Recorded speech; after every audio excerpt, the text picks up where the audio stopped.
let's scrap. Draymond's going to be out for at least 9 games. He's going to counseling to seek help, and we pray for him. 3 weeks minimum. And the next 9 games: Boston, Washington, Portland, Denver, Miami, Dallas, Orlando, Denver, Detroit. The return of Jordan Poole on Friday. Of course, the Celtics tonight, who are the best team in the Eastern Conference. How are we feeling? How are we feeling right now about this new starting lineup? We've seen it now for 3 games.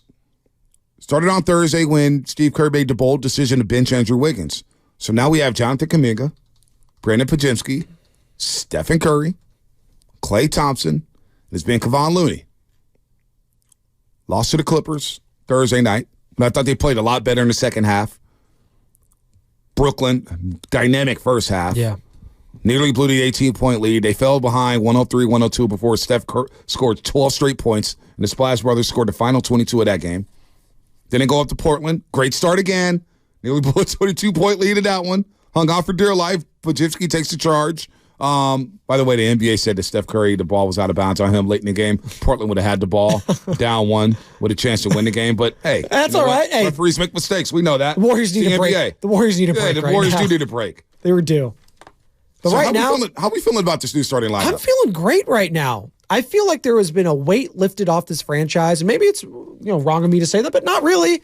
Let's be honest. Draymond Green was a weight that was weighing this team down right now. Whether it's emotionally, what have you. His antics were a problem. And he's gone right now. And I feel like there has been a sense of relief with a lot of these players. Whether they're going to say it or not, I know they won't, because that's their teammate. That's a guy that's won a championship. They're multiple. But right now, I feel like a team that's just very loose. And a team that was feeling so uptight just a week ago, Bonte, maybe I'm misspeaking here. Don't they seem looser to you? It seems like Jonathan Kuminga's, he's starting now. He feels like his coach believes in him. And that's all that he has wanted, is to have some belief from his coaching staff. And now he's got to earn it when he's out there. No doubt. It takes 2 to tango. I understand that. But seeing Trace Jackson-Davis, seeing the youth movement for a team that looks so old and slow throughout this season, it just feels refreshing. I guess that's the word I would use in these 2-game winning streak. Refreshing. Now, Chris Paul is questionable due to general illness. Yeah. He's sick, non-COVID related. So you talk about loose. I'll just talk about pacing and spacing. There you go. The spacing and pacing is a lot better right now. And the assist numbers are going back up. I don't have the passing numbers right in front of me, but the assist numbers, where you're getting 29 assists, you're getting 31 assists, you're getting 30 assists, you're moving the ball around. And all of a sudden, the spacing and pacing. Because one thing, with the whole, we're talking about who should go to the bench, and I always thought it was Andrew Wiggins over Klay Thompson for this reason. Klay's a better shooter right now than Andrew Wiggins. So you're going to have more spacing because defenses aren't going to leave Klay Thompson wide open.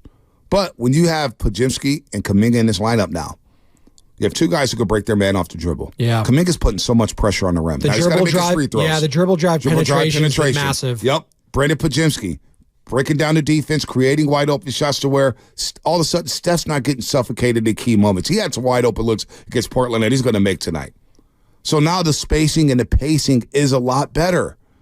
And all of a sudden, Klay's benefiting from that. You look at Klay Thompson in his last 13 games, which is why it's just some of the conversation around Klay Thompson drives me crazy, but 19.6 points per game.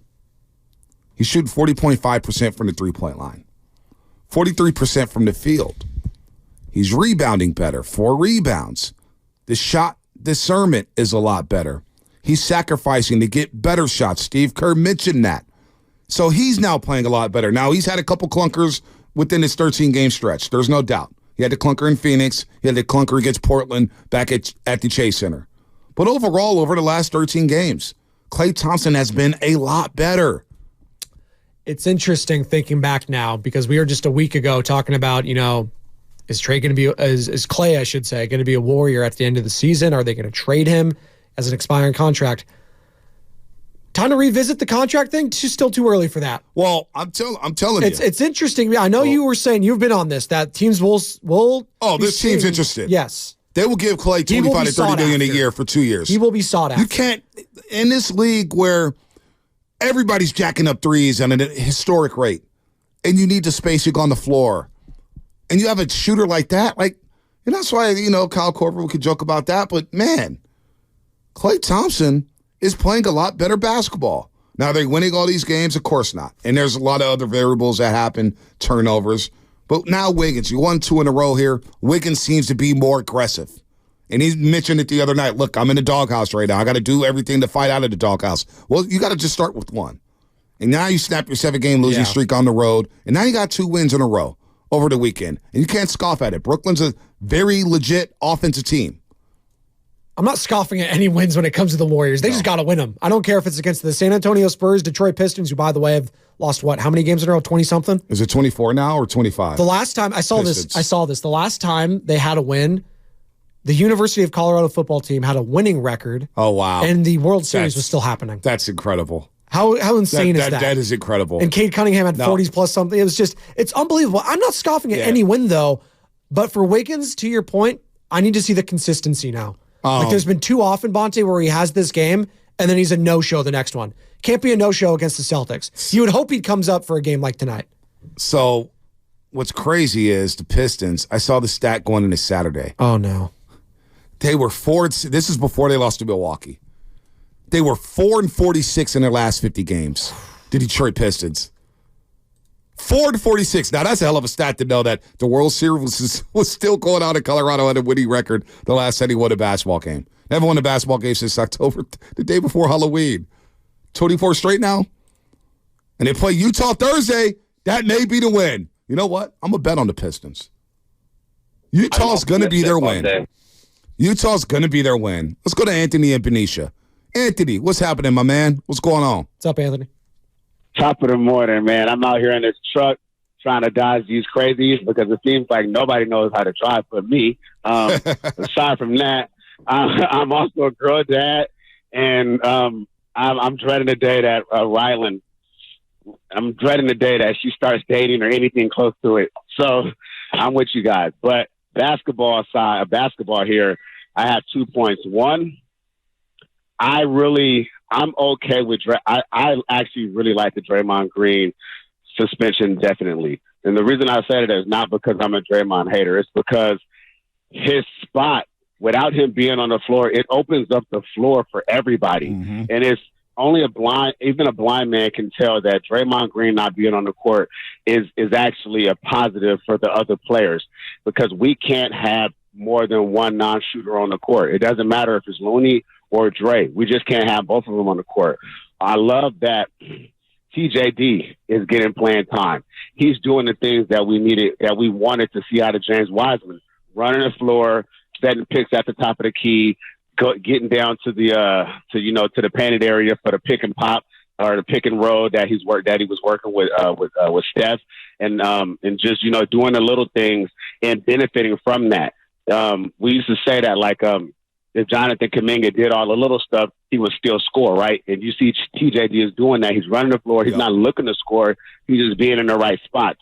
So I really like that, and I want to see more of that. So I'm actually okay with the suspension.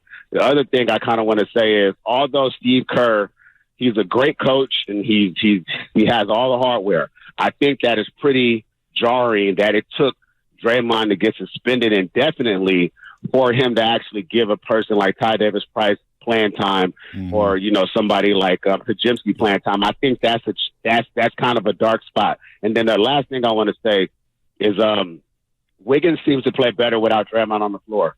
I'm not trying to start anything. More spacing, though, right? That it's kind of, it feels like there's just more spacing and more floor to operate in. Yeah, for more sure. Court. No, yep, that's it, Dan. I won't even start no crap. I think you're absolutely right. Spacing makes a world of difference for everybody, including Wiggins and Clay. Yep, there it is. Anthony, good call. Happy holidays to you, brothers. Real quickly, let's go to Adam. Then we have a very, very special guest on the line. Very special guest. Or is he special? Is it Santa Claus? Nah, it's not Santa Claus. Santa Claus special? Yes. Does anybody believe Santa Claus is special? St. Nicholas, bro. Oh, yeah. No, I forgot Benjamin. Yeah, of course. Come on. We love Santa. Kids, you better get those cookies out for Santa Claus. You better. Chocolate chip. I was going to say that. Always chocolate chip. Say that. Cookies. There's cookies in the kitchen. Oof. Well, I'm going to stay away from those. Too early for that. Adam in the city. Adam, I just had my protein bar from soda. Adam, what's happening? Huge.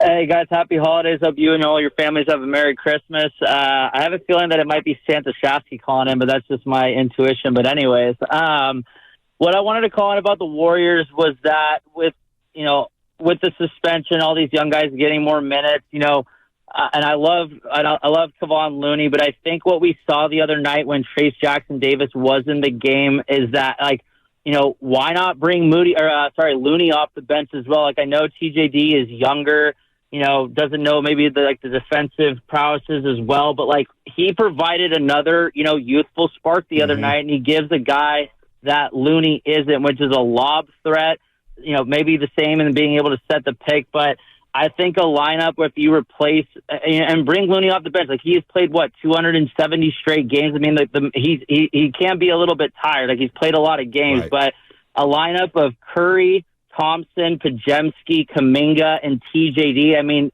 I feel like those guys could fly. Yeah, they could fly. And you know what? The expectations has been lowered.